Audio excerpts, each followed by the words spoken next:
Welcome to the Circular Machine Knitting Channel. I'm your host, Kim Thompson-Pinder, the Knitting Machine Maverick. And sometimes when you walk into Michael's, you just fall in love. And that's what happened. And this is how this blanket came to be. I walked into Michael's and saw the new Petite Purl Chenille yarn. I looked at the weight, saw it was a 4, and went, oh, I wonder if it's going to work in my machine. And guess what? It does. And this blanket is the result. This is a gorgeous, soft, this is a luxurious yarn. And as you can see, it just makes a beautiful blanket. So we got the dark blue. I think it's called navy. This is called light blue, but I like ice blue instead. So this is a fairly simple blanket pattern to do. If you can do all the basics, you can do this. There are a few little tricks to working with this yarn that we will discuss in the video. So looking forward to doing this with you. Let's get started. Here's what you're going to need for this project. And as always, these are estimates because it depends on your machine, it depends on your tension, your gauge. It depends on all sorts of things that I don't have any control of. So this is what it took for me to make it on an Addi 46. If you're thinking that, you use more tension or whatever, you might want to buy extra because this was it just kind of fit into these parameters. So I was able to do it in 5 balls of the new Petite Purl at the time of filming in August 2024. It's a polyester chenille yarn. I love this. So 5 balls of this, and this is the navy blue, and 1 ball of this, which is the light blue. But to be honest, I think it should be called ice blue. That's the name I think that it should have because it's really, really pretty blue. So you're going to need 1 ball and 5 balls of that. You're going to need a crochet hook. This is actually, nope, for this one I used the 5mm, and this is the Susan Bates hook, and it's got the nice grip on it. I've been crocheting a long time. This is my favorite, but whatever type of crochet book floats your boat, you're going to want a 5mm US H8, scissors, stitch holders, and a darning needle. And, my affiliate link for these is in the description. And yes, if you do purchase, I do make a little bit of money, but that money goes back into building out this channel so I can provide more projects for you. You'll need waste yarn. And I highly recommend, if you're going to be doing a lot of blankets, get yourself the drill attachment. And this is a rechargeable screwdriver. I particularly like this one because it fits perfectly on the machine. I can just do that and I'm not having to hold it up in the air. Anyway, this particular one is the Radley 1248-202B. I ordered it off the homehardware.ca website, so it's a Home Hardware Canada. I'm not sure if there's a homehardware.com, but anyway, and the drill attachment you can get on Amazon. You're going to be using your 46 needle machine for this. And as always, if you want to use the pattern for it, the link is available for it in the description. Well, that's all we need. Let's get started on the project. This blanket is comprised of 7 of the same tube. So you're going to do this 7 times, and you're going to start with casting on with waste yarn, just like you normally would. This is just a, just a generic 4-weight. I think it's actually the Pound of Love. What I recommend though with the waste yarn for this, especially if you're using a waste yarn that's different from the yarn that the Petite Purl, and don't use the Petite Purl's waste yarn. It costs way too much for that. But because of that, I highly recommend that you do extra waist rows, because sometimes, oh, that squeaky handle, man. It's on order. My husband's going to fix it as soon as it gets in. But you're going to want to do extra waist rows, so I would suggest 8 to 10. The reason is that because it's two different yarns, sometimes it unravels easy. So just to give yourself a little bit of extra to make sure it doesn't unravel and you don't lose your work, I would do some extra waist yarn rows. So I'm going to use my handy dandy screwdriver drill attachment here, and we'll be back at the end of the waist yarn. Alright, we're going to start the tube now, and for the tube you're going to do 13 rows of the dark blue, 12 rows of the light blue, bringing the row counter to the end of row 25, 12 rows of dark blue, bringing the row counter to the end of row 37, 12 rows of light blue, bringing the row counter to the end of row 49, and then you're going to do 170 rows of the dark blue, bringing it to row 219, the end of row 219 on your row counter. And then you're going to do 12 rows of the light blue, bringing it to 231, 12 rows of the dark blue, bringing it to 243, 12 rows of the light blue, bringing it to row 255, and then you're going to do 13 rows of dark blue, bringing it to row 268. So I do include one extra row on each end of the tube for closing so that the sizing looks good. So I'm going to get started here, and I will see you back at the end of the tube to cast off.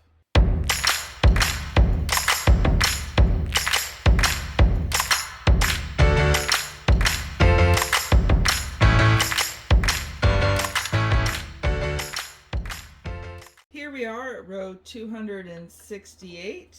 You're just going to snip your yarn. You're going to load your waist yarn in, and you're going to do your waist rows. Again, I recommend about 8. And then it's just really simple. You're just going to crank out 2 more rows, and it just comes off the machine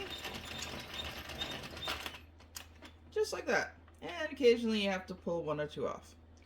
Alright, so I'm going to move the machine, and then I will be back to show you the next steps and how to make this actually look like a blanket, because right now that tube does not look like a blanket, and I'll show you in just a moment here. I go into way more detail in my yarn review on the Petite Purl, but just so you can see here, it's very tight. It doesn't look good. It's extremely wide at this end, not as wide at this end, not as bunchy as it usually is. Maybe my tension's getting better, but you can't really use it in this form. You can see it more on this side. See how it just kind of all bunches up. So how we deal with that is we are going to eventually stretch it out. But the first one we want to do, actually the first thing we want to do is tie off all of these ends. I don't tie them off while we're doing it because sometimes the tension's a little bit off, and you can adjust the tension when you tie them off fully. So I always tie them off at the end. It just allows me to adjust it, deal with any tension issues, so that the blanket looks absolutely amazing. And I usually tie it, well, probably ends up being 4 times, but at least 3, because I want to make sure that this blanket is not coming apart. So you're just going to snip them to about 1 inch. I just leave a little bit of an end, and you don't see it through on the other side, so you don't need to weave these in. You can just snip them. Some projects you may have to weave the ends in, but these blankets, the only occasional time is if I'm working with white and then a different dark color. Some occasionally you can see the end through, so you might want to weave it there, but other than that, okay, we are good to go.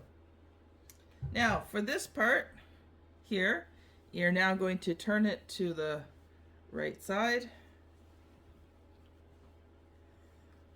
Now if you've never sewn tubes together or sewn tubes close before, I do have a full tutorial on my Addi beginner tutorial playlist. I'm not going to go into everything here, but just give you a quick show that this is just a normal join the tube by looping the stitches over each other.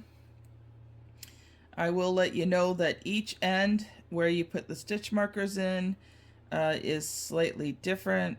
This one will always stay the same. This one changes.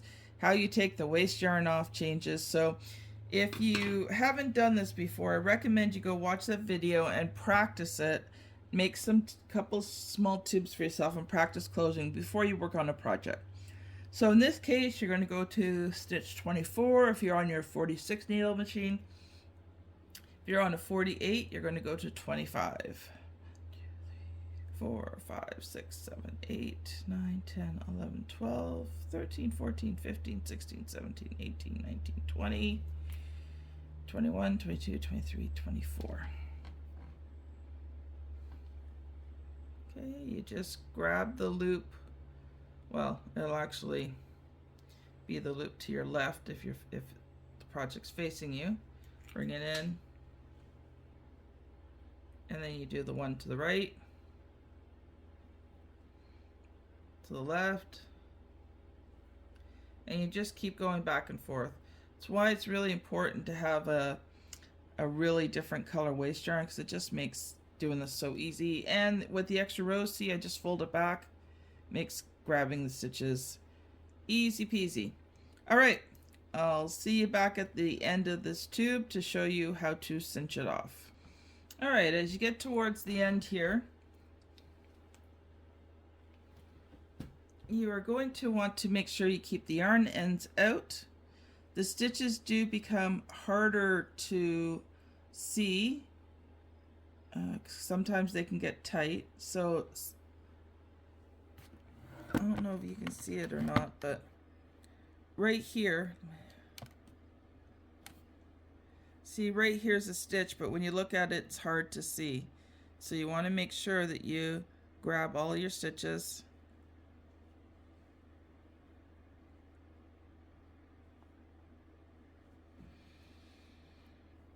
And take your stitch holder out here.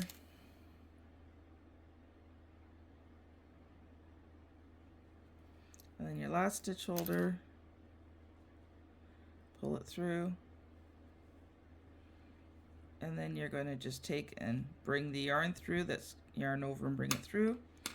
And it is closed. It really looks nice. No drop stitches. And this ends the end that just comes out really easy. Like I said, if you've never done this and you're not sure or you're running into problems, check out the video. So if you have liked this video so far and you like these patterns, please like, subscribe, share. All of these things help get the word out there about this channel and help give me the financial support that I need to continue this channel, because I receive no financial money from anybody to do this, just what I sell in my patterns, and you know, what I will hopefully eventually make on my YouTube channel. So, oh, I missed one. Any way that you can help support the channel is greatly appreciated. So I'm going to close this second end of the tube, and then I'm going to show you how to stretch this out properly so it actually becomes usable for your blanket. I'll be right back. All right, so now you've got this, and what you have to do to make this tube usable is you've got to stretch it. So you're going to just grab it and you're just going to pull. And yes, right now the end is wider, a little bit wider, but you're also going to pull it horizontally. So you're just going to take and you're just going to pull this thing. Just give it really good pull. Pull it till it's all pulled out.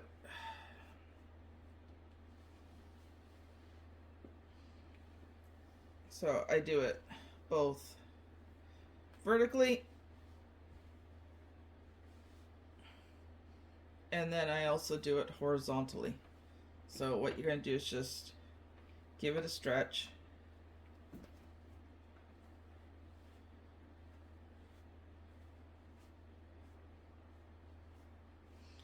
And so you're going to stretch it quite a bit. And right now it's not really all that even.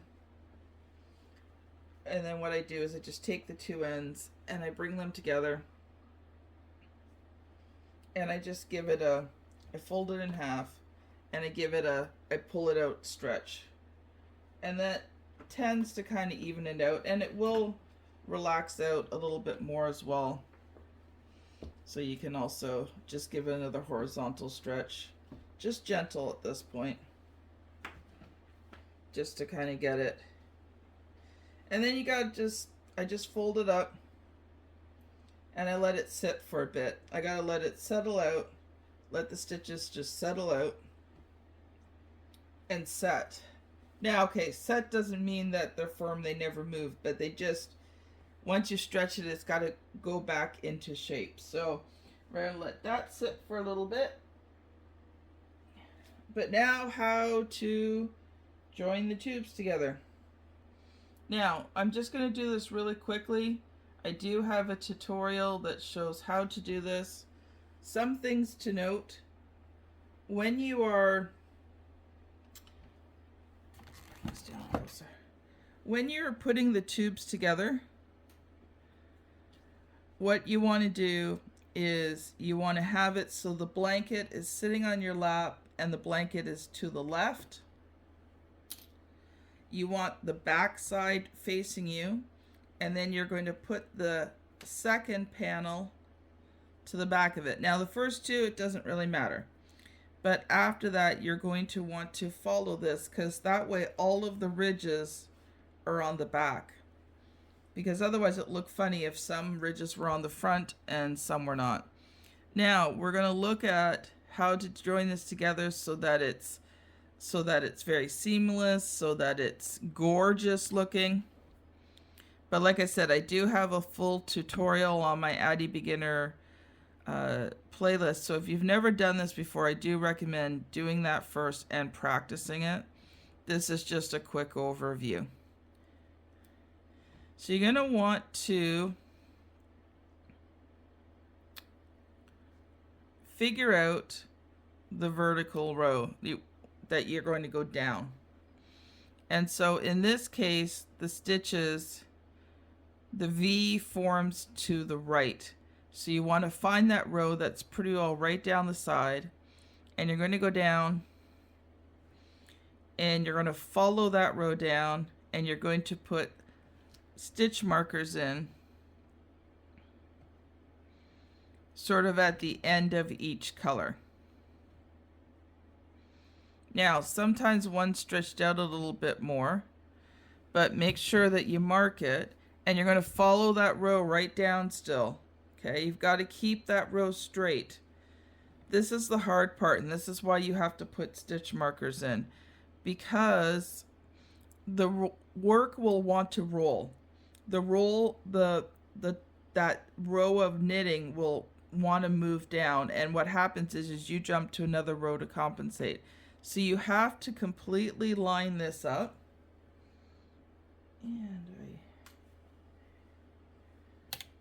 You have to completely line that up. So I ran out of stitch markers because I've got several projects on the go. So you're going to want to put one there.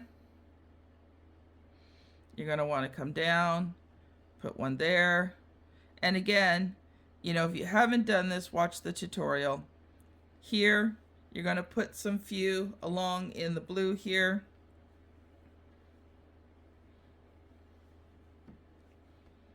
Then you're going to, again, line up the last blues, dark blues, the last light blues.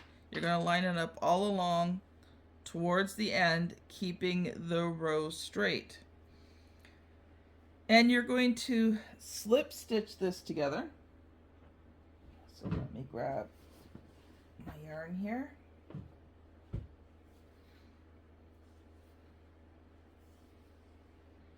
Now, this does require very, very basic crochet skills. I'm going to use your crochet hook. That's how you put your yarn. And what you're going to do is just grab the inner sides of the stitch. So here and here, put your crochet hook through. The first couple stitches are a little hard. I use my third finger and my thumb to hold the work. I grab the yarn. That's why I have this first finger here, because it gives tension. You grab it, which is called yarn over. You pull it through, all the way through those two hoops. You grab, you yarn over again, pull it through. That's your first stitch. So then you're going to go to the next stitch and grab the two inner ones from each side. And this time all you're going to do is just pull it through all three loops. And that's all you're going to do down the rest of the blanket. Just like this. When you hit these spots here, you want to make sure that you line them up and that you knit those stitches together. So occasionally you may have an extra row. Sometimes too, it depends where you pick up that first stitch, how tightly you tied it when you tied the knot. There's all sorts of factors, but every once in a while you might have more stitches on one side than the other.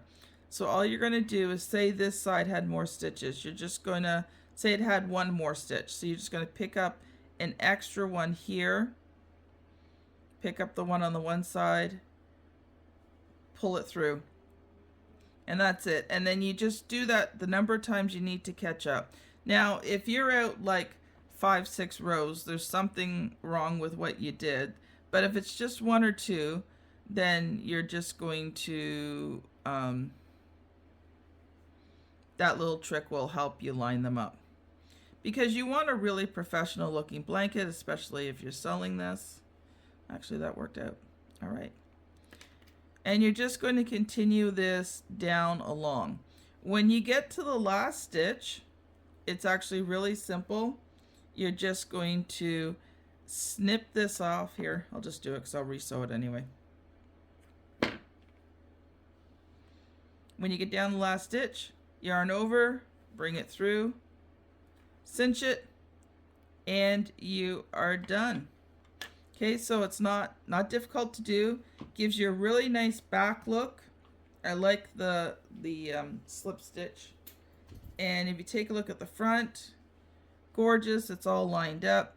When it sits on something, it actually doesn't spread out like this. It actually just sits nicely together. Okay, so it looks really good. Now let's work on weaving in those ends. So you've got 3 types of ends you're going to weave in. Generally there'll be one on this end, and you're just going to, oh, where did my yarn needle go? Did it fall down?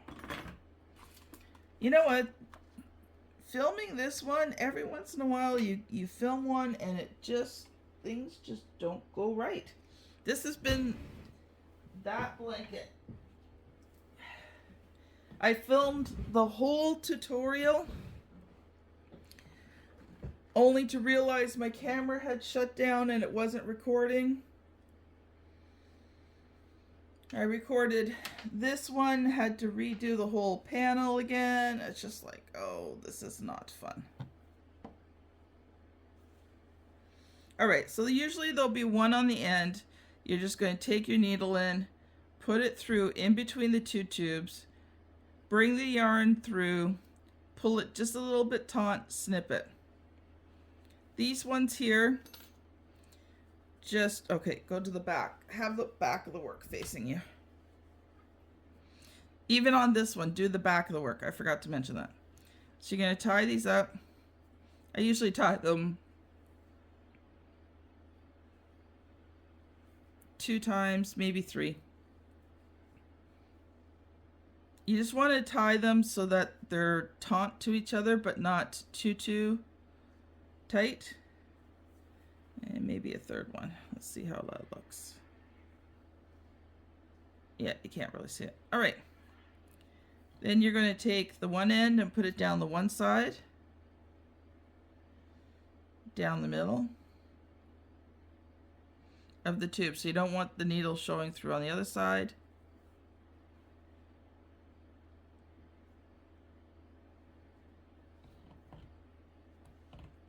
Feed it through.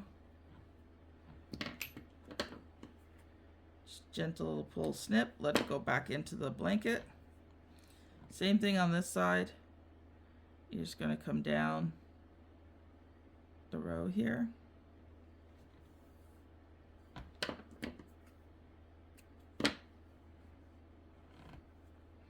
Usually just twist these two together just a little bit.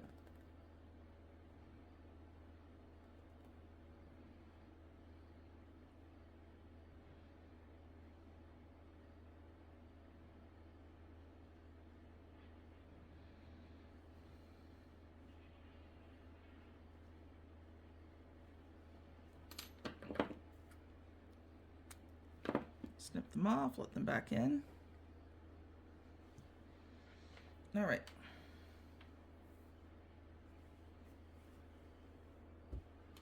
So this one here is the slightly more difficult one. Generally, this one actually turned out pretty good, but generally it gets really loose at the top here when you just have this one. So you need to tighten it a little bit. So just feed the yarn through your needle. Just come through. There's 2 loops here on either end. Just come through those loops. Go through, knot it. I usually do that twice because the knot can come loose.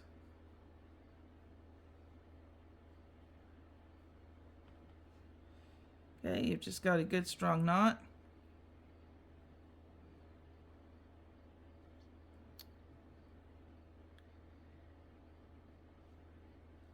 Feed it down.